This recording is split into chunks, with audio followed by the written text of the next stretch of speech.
Agora sim a gente vai falar com o professor Joelson Sampaio, da Escola de Finanças e Economia da FGV em São Paulo. Ele já está ao vivo com a gente. A gente quer, professor, bom dia, a gente quer tentar explicar, ajudar os nossos ouvintes a entenderem que diabo é isso aí de Banco Master, que de repente virou a grande manchete do momento. O que significa para o nosso Brasil esse banco ter todo esse problema, a intervenção do Banco Central?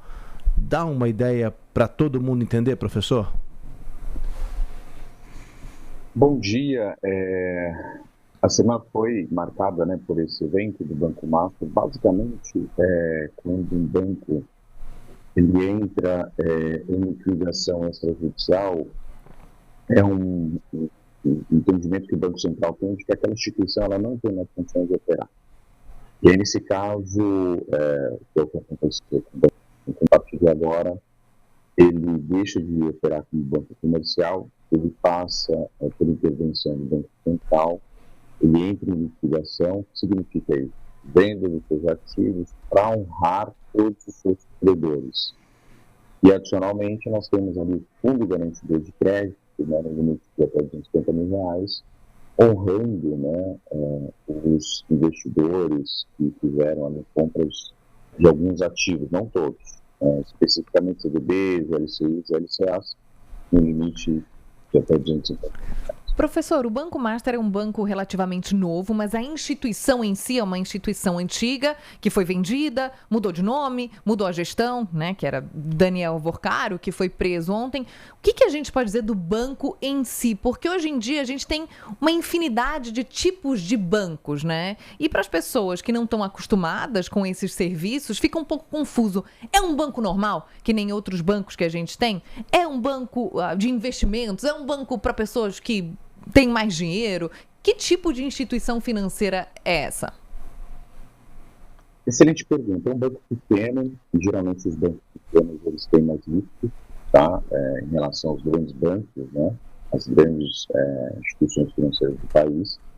E o Banco Master, em especial, ele acabou tendo ali uma trajetória de bastante, digamos que arriscada, do ponto de vista de balanço, né, do banco. Por que isso? Porque ele tinha um passivo muito alto. O que significa isso? Ele prometia pagar altos rendimentos nos seus CDBs e, ao mesmo tempo, ele tinha, por um lado, aplicações em ativos de baixa liquidez e empresas em situações financeiras ruins. Então, no final do dia, era difícil fechar essa conta. Em algum momento, isso ia dar muito duro, né? Ia de alguma forma, um problema de restrição, né, de liquidez do banco. Então, ele tinha ali características de bastante risco há bastante tempo. E aí a pergunta que pode surgir, mas por que as pessoas, no final, então, ainda assim apostavam no Banco Master? Porque você entrava no site e falava assim: olha, se você colocar dinheiro até 350 mil, você tem garantido o FGC. E aí isso leva a um comportamento ruim. As pessoas acabaram entrando em instituições como o Banco Master e com esse seguro de 250 mil. Muito obrigado, professor, pela sua participação, pelos seus esclarecimentos.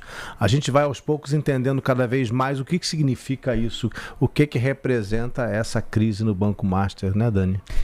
É isso, obrigada, professor. Tem uma questão interessante: ontem o mercado não tremeu, sabe? Por conta da intervenção do Banco Central no Master. Por quê? Porque o mercado estava todo vacinado. Aliás, não é que estava todo vacinado, estava todo mundo esperando o que acontecesse.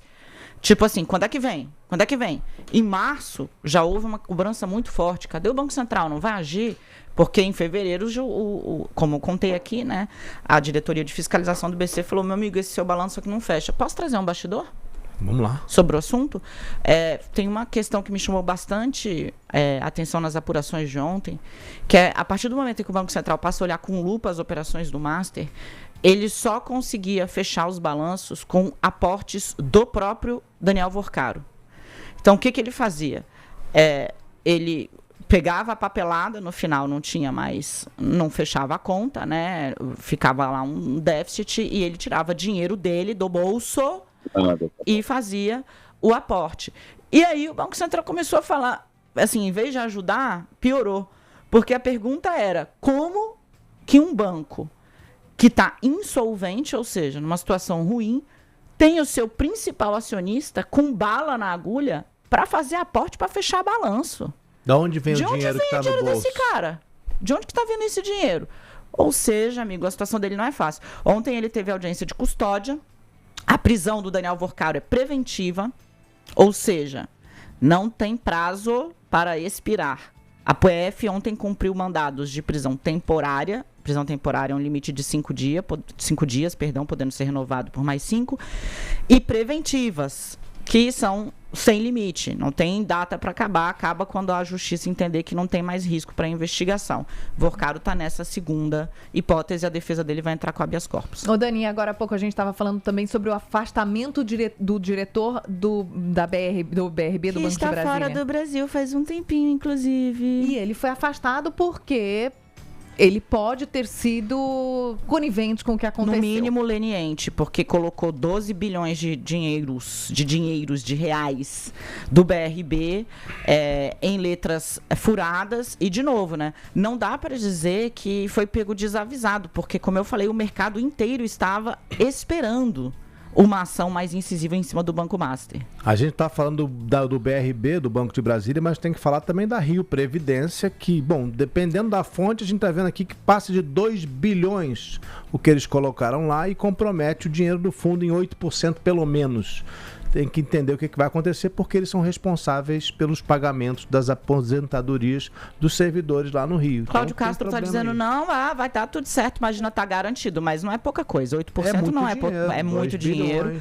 E aí a gente tem que entender um pouco dessa teia política, né? De uma série de movimentos com uso de dinheiro público para abastecer um banco que já, de novo, não dá para dizer que foi pego desavisado. Daniel Worcaro, que tinha uma influência muito grande, né, em Brasília.